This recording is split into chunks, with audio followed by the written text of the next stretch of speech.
আসসালামু আলাইকুম। আমি ভিডিওটা চাই যে আপনারা সবাই সর্বোচ্চ শেয়ার করবেন। খুবই গুরুত্বপূর্ণ কিছু ইনফরমেশন আজকের এই ভিডিওতে থাকছে। হঠাৎ করেই আমাদের পার্বত্য চট্টগ্রাম উত্তপ্ত। এটা কি কোনো স্বাভাবিক ঘটনা? যেই স্কুল ছাত্রীকে মুসলিম এবং হিন্দু মিলে ধর্ষণের অভিযোগ এসেছে, আদৌ কি সেই ধর্ষণ হয়েছে নাকি হয়নি? ইতিমধ্যে সেখানে বেশ কয়েকটি প্রাণ চড়ে গেছে। সেনাবাহিনী, বিজিবি থেকে শুরু করে পুলিশের উপর হামলা হয়েছে। পরিকল্পিতভাবে সেখানে উত্তেজনাকে উস্কে দেওয়া হচ্ছে। পাহাড়ি প্লাস যারা সমতলের বাসিন্দা আছে তাদের বাড়িঘর, দোকানপাট ব্যাপক ভাঙচুর হয়েছে। রাস্তাঘাট সেখানে অবরুদ্ধ আছে। আর আলোচনায় উঠে এসেছে ইউপিডিএফ নামক একটা গোষ্ঠীর বা রাজনৈতিক দলের। অনেকের মনে প্রশ্ন যে এই ইউপিডিএফ আসলে কি, বা এরা কারা, এরা কি কাজ করে? এরা কি পাহাড়ের স্বার্থ রক্ষা করে, নাকি বাংলাদেশের স্বার্থ রক্ষা করে, নাকি ভারত অথবা তৃতীয় কোনো শক্তির ইন্ধনে পাহাড়কে বা পার্বত্য চট্টগ্রামকে বাংলাদেশ থেকে বিচ্ছিন্ন করার কোনো ষড়যন্ত্র রচনা করছে? বাস্তবতা হচ্ছে এই মুহূর্তে পার্বত্য চট্টগ্রামকে ঘিরে মিয়ানমার, ভারত থেকে শুরু করে চীনের একটা শক্তিও আসলে কাজ করে যাচ্ছে। যেহেতু সীমান্তবর্তী বিশাল এই অঞ্চলটা অনেকটাই অরক্ষিত, সন্ত্রাসীদের আস্তানা থেকে শুরু করে অনেক কিছুই কিন্তু সেখানে ঘটছে। তো ইউপিডিএফ নিয়ে প্রথমে আপনাদেরকে একটু ধারণা দিচ্ছি। ইউপিডিএফ এর মূল যেই সংজ্ঞাটা, ওদের নামটা হচ্ছে ইউনাইটেড পিপলস ডেমোক্রেটিক ফ্রন্ট, সংক্ষেপে ইউপিডিএফ। এটা হচ্ছে আপনার বাংলাদেশের পার্বত্য চট্টগ্রাম ভিত্তিক একটি আঞ্চলিক রাজনৈতিক দল। আমি জানি না বাংলাদেশের অন্য কোনো জেলায় বা অন্য কোনো বিভাগে এরকম আঞ্চলিক রাজনৈতিক দল আছে কিনা। আচ্ছা, এই দলটির প্রতিষ্ঠা হয় 1998 সালের 26শে ডিসেম্বর। ঢাকায় একটি কনফারেন্সের মাধ্যমে এই দলটি প্রতিষ্ঠিত হয়।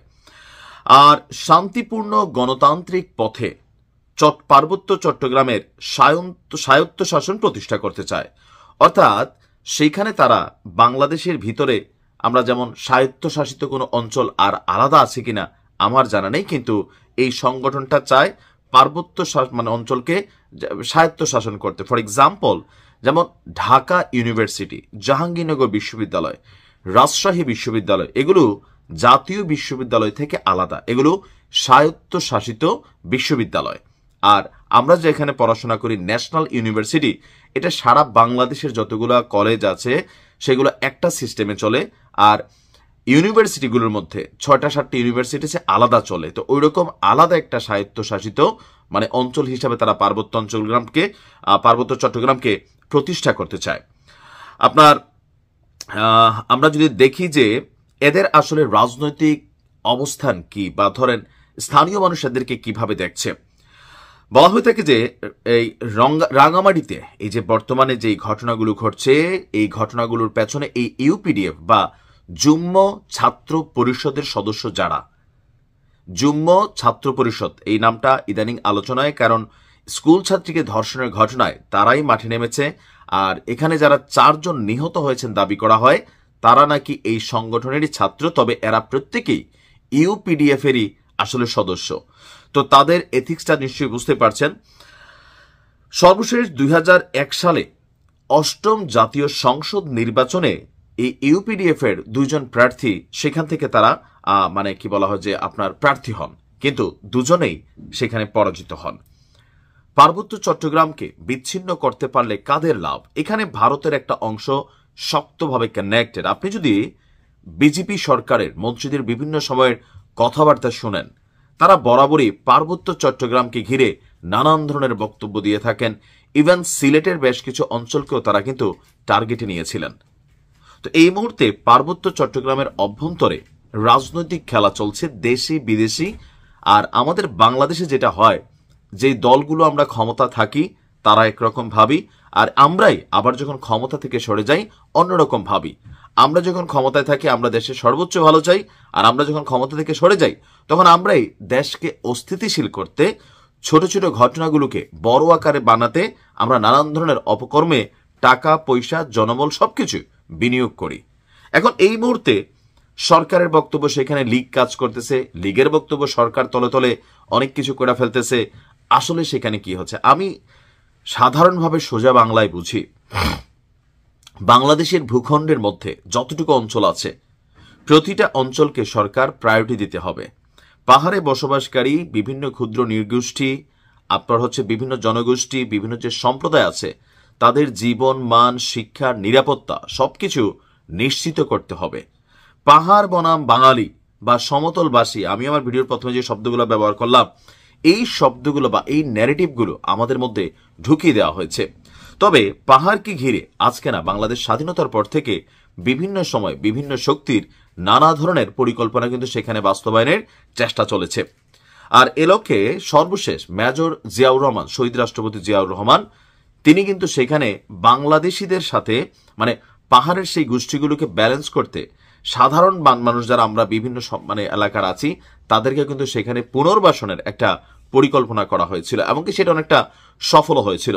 এখন ঝামেলা পাকায় কার? পাহাড়ে বসবাসকারী সাধারণ যারা শান্তিপ্রিয় মানুষ আছে, যারা তাদের জীবনযাত্রার মান উন্নত চায়, যারা চায় শিক্ষা দীক্ষা স্বাস্থ্য বিভিন্ন খাতে নিজেদের অবস্থানটা আগের থেকে বেটার হোক, তাদের সন্তানদের ভবিষ্যৎ আরো উন্নত হোক, তারা কিন্তু ভাই এখানে নেগেটিভিটি অথবা কোন রকম ষড়যন্ত্র অথবা কোনো বিদেশি শক্তির সাথে হাত মেলানো, এগুলাতে তারা কাজ করে না। তাদের মধ্যে যে অংশটা কাজ করে সেটা হচ্ছে সন্ত্রাসী অথবা সুবিধাভোগী গোষ্ঠী, যারা ধরেন পাহাড়কে ব্যবহার করে, যেহেতু সেখানে রিসোর্ট আছে, ইকোনমিক জোন আছে, বিভিন্ন ধরনের অ্যাক্টিভিটিস আছে, তারপর মাদকের বিষয় আছে। বুঝতেই পারেন বাংলাদেশে মাদক এই মুহূর্তে একটা বিশাল ফ্যাক্ট।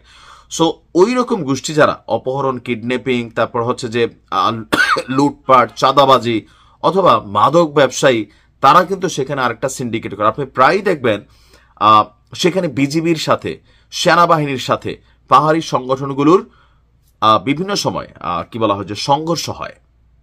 আবার পাহাড়ি লোকদেরও বিভিন্ন অভিযোগ আছে আমাদের বিভিন্ন আইন শৃঙ্খলা বাহিনী সম্পর্কে, যে সেখানে সাধারণ পাহাড়িদেরকেও হয়রানি করা হয়।